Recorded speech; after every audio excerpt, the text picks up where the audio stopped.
Brian Daboll has not really committed to Russell Wilson being the starter in week 2 after the Giants 21-6 loss to Washington. He was asked if it was fair to say that quarterback Russell Wilson will be the team starter next week. And all summer long, all training camp long, Brian Daboll was very committal to Russell Wilson. And I thought that was brilliant. I thought that was very smart. And I thought it was a good move by Brian Daboll to basically protect his young rookie quarterback in Jaxon Dart and leave zero room for interpretation, to basically completely slam the door shut on any fodder or any thought that Jaxon Dart could be the Giants starter week 1. I thought that was smart. Let the kid sit. Let the kid develop. Let the kid learn and absorb from all the veterans around him. But this time, Brian Daboll, not so convincing. He was asked if he would consider starting Jaxon Dart next week. He said, quote, "We're going to get home and look at our game." Good coach speak there. A little page out of the expert coach speak playbook there. He reiterated, though, that he does have confidence in Russell Wilson. He did reiterate that the loss wasn't just on Russell Wilson, but still, after continued pressing from the media, he would not commit to Russ in week 2. It seems pretty clear that Brian Daboll's job hinges on the development of Jaxon Dart. So I do understand Brian Daboll maybe feeling the heat a little bit. But if all offseason long your plan was let Jaxon Dart sit, let Jaxon Dart learn, let Jaxon Dart develop in the NFL, now all of a sudden all it takes is 1 week and 1 loss to completely throw that out the window, to at least consider an avenue where Jaxon Dart would start in week 2.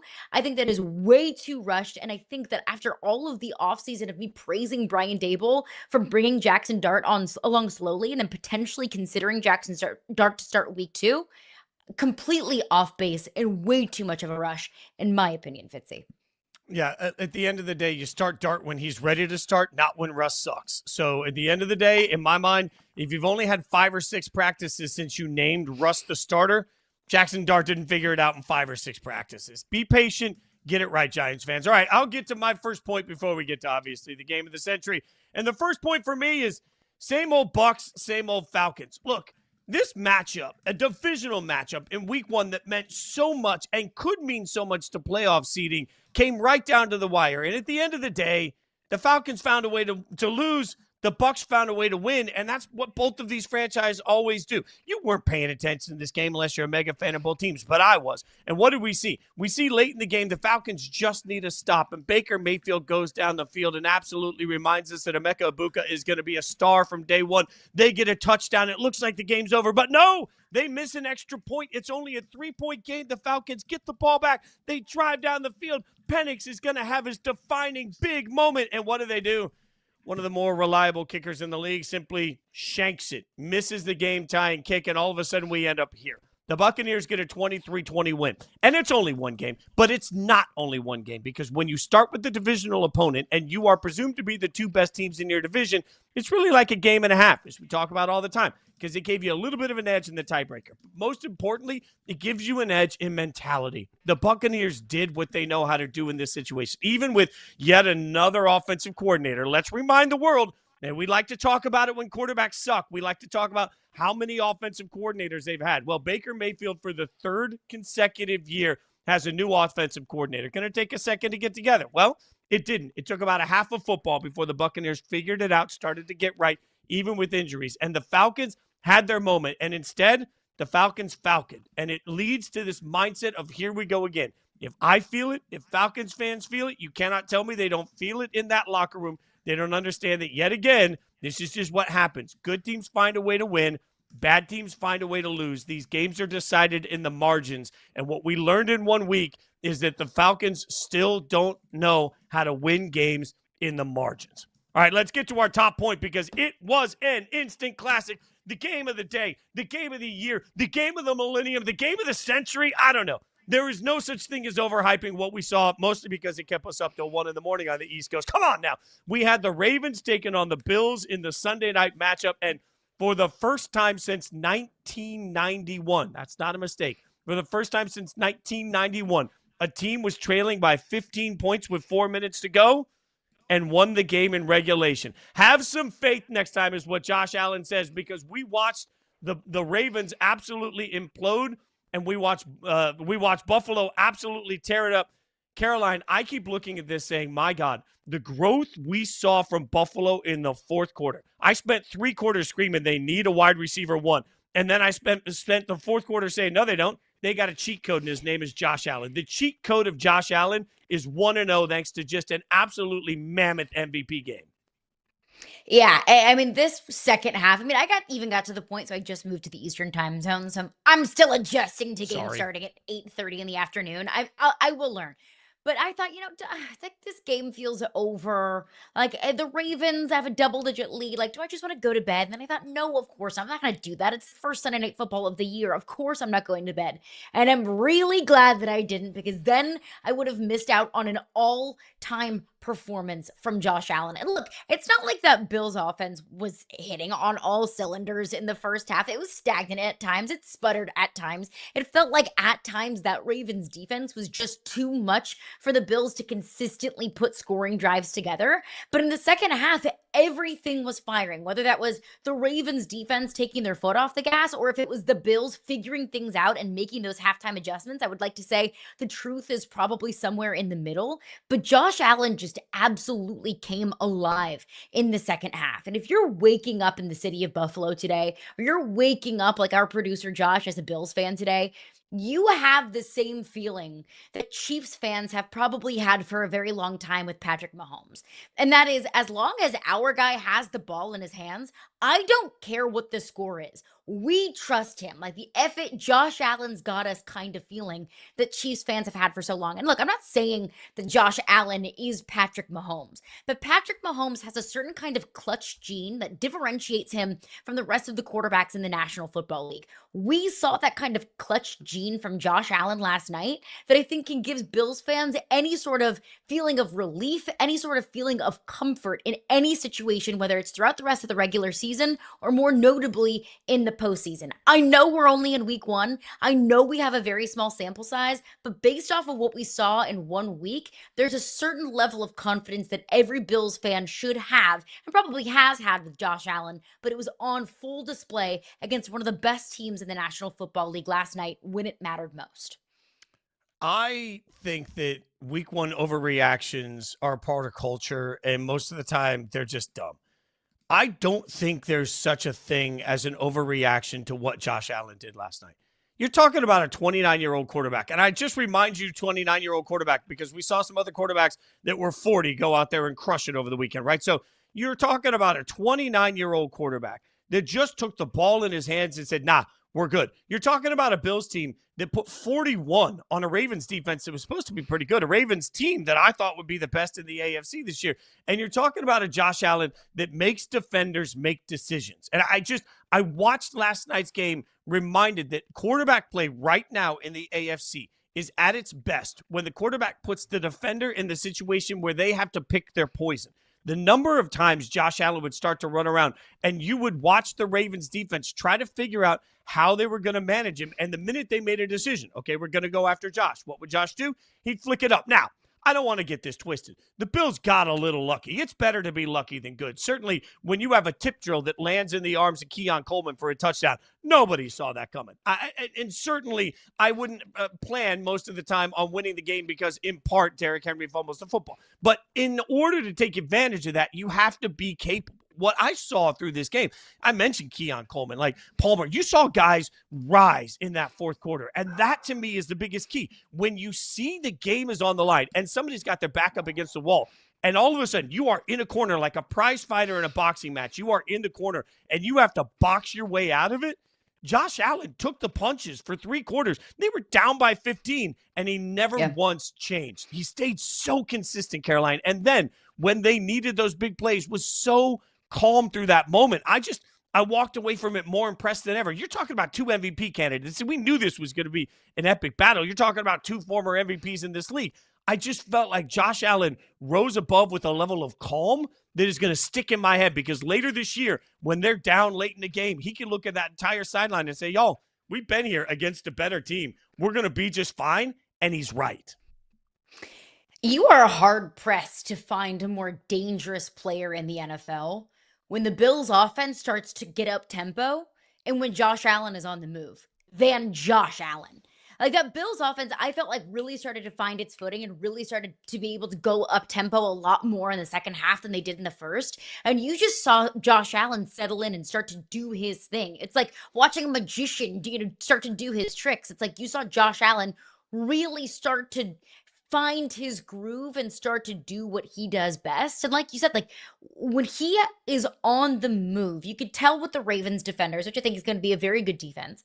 I don't think there's any other defense in the NFL that could say, oh, yeah, we know where he's going with this and we feel like we can stop it, especially in the second half. And we saw, I think, some flickers of it in the first half, of course, but really in the second half, it was like, who can stop this guy? And you bring up luck, and of course, there's an element of that. And we'll get into the Ravens side of things. I think for any Super Bowl run, there's a little bit of luck that's involved. And talking about the Super Bowl on September 8th, I understand is crazy. But we are going into a season where it feels like the Super Bowl is the expectation for the Buffalo Bills. That they're going into this year following up last year, a Josh Allen MVP season where the Bills were just that close. We're just one play away in the AFC Championship game, that now it feels like, no, we are currently in a Super Bowl window. So maybe in February, if we're talking about a Buffalo Bills Super Bowl, we can look back at this game and say, look, sometimes you got to get a little bit lucky.